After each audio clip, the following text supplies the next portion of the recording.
দেখে নিশ্চয়ই এতক্ষণ বুঝে ফেলেছেন এগুলো আসলে কি।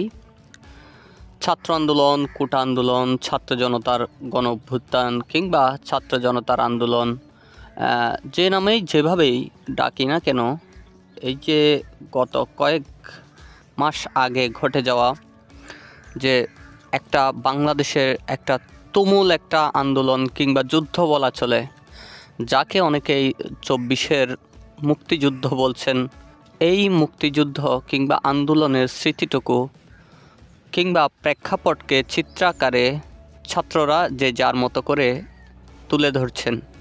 বিশেষ করে এখানে স্লোগান কিংবা যারা শহীদ হয়েছেন, যারা আহত হয়েছেন, যে সমস্ত স্লোগান এখানে ব্যবহার হয়েছে কিংবা কি কারণে এই আন্দোলন, কাদের বিরুদ্ধে এই আন্দোলন, তারা চেষ্টা করছেন দেয়ালে দেয়ালে চিত্রাকারে ফুটিয়ে তুলতে।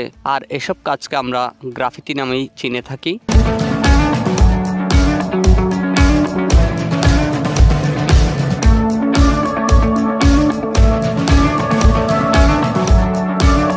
দর্শক, এভাবে সারা দেশেই স্কুল কলেজের শিক্ষার্থীরা যে যার মতো করে গ্রাফিতি অঙ্কনের চেষ্টা করছে। আপনারা দেখছেন চট্টগ্রাম কিংবা চট্টগ্রাম কলেজের আশপাশে ছাত্ররা যেসব গ্রাফিতি অঙ্কন করেছে তার চিত্র।